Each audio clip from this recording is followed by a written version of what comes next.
Pernah nggak sih teman-teman melihat gambar hasil mikroskop seperti ini atau seperti ini?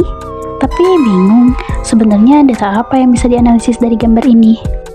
Di video ini, aku akan menunjukkan bagaimana gambar mikrostruktur seperti ini bisa dianalisis menggunakan dua software, yaitu software Origin dan juga software Imagy, sehingga menghasilkan data yang bermakna secara ilmiah.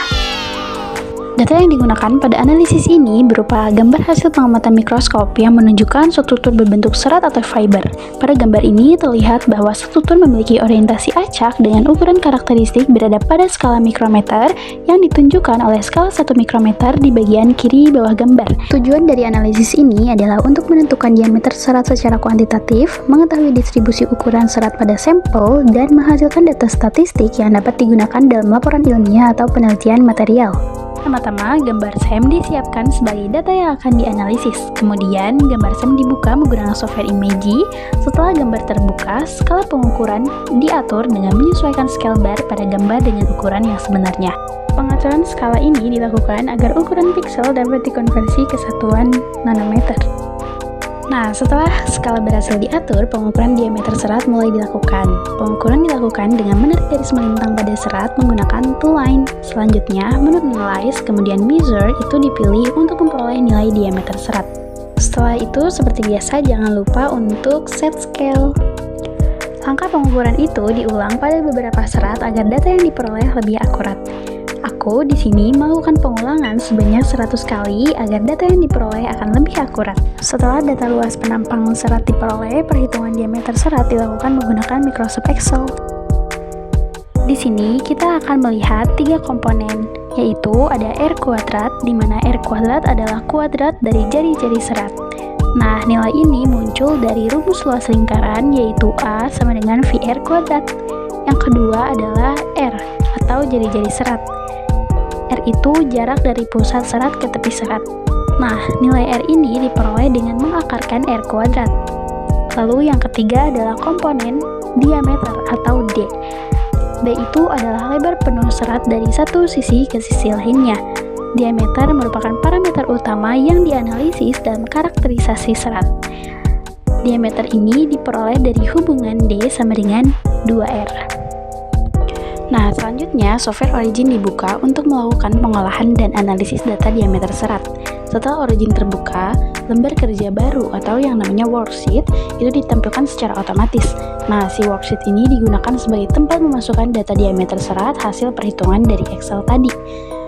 Nah, data diameter serat kemudian diimpor ke dalam Origin baik dengan cara copy paste atau dari Excel maupun melalui menu import.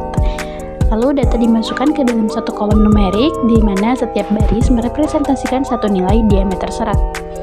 Nah, setelah data berhasil dimasukkan, nama kolom disesuaikan misalnya dengan label diameter serat untuk memudahkan proses analisis. Setelah data tersusun rapi, seluruh kolom data diameter dipilih.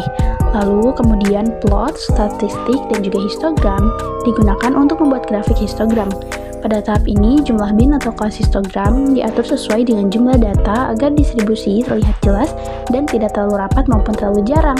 Apabila terlalu jarang, itu artinya data kalian ada yang berbeda sangat jauh dan harus dilakukan pengulangan.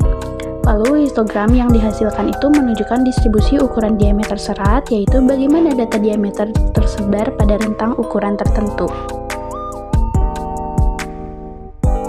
Nah, setelah histogram siap, kita akan melakukan yang namanya curve fitting untuk mengetahui kecocokan distribusi data. Nah, curve fitting ini dilakukan dengan memilih grafik histogram, lalu menambahkan kurva distribusi, umumnya distribusi Gaussian, itu adalah distribusi normal. Nah, lalu kurva ini digunakan untuk melihat apakah data diameter serat kita itu mengikuti distribusi tertentu. Nah, berdasarkan histogram hasil fitting, pola distribusi diameter serat dapat dianalisis. Distribusi yang sempit menunjukkan serat yang relatif seragam, sedangkan distribusi yang lebar menunjukkan variasi ukuran yang cukup besar. Nah, parameter statistik yang dihasilkan itu digunakan sebagai dasar evaluasi karakteristik ukuran serat. Lalu setelah analisis selesai, grafik histogram beserta kurva fitting itu akan disimpan. Hasil ini dapat diekspor dalam bentuk gambar atau digunakan langsung dalam laporan tugas. Nah, sudah beres deh menggunakan software Origin-nya. Jadi, ini merupakan data yang kita hasilkan dari pengukuran hasil mikroskop tadi. Nah, dengan menggunakan software Origin, data diameter serat itu dapat divisualisasikan dalam bentuk histogram dan dianalisis secara statistik. Hasil analisis ini memberikan gambaran distribusi ukuran serat serta tingkat kecocokan data terhadap model yang digunakan. Selamat mencoba!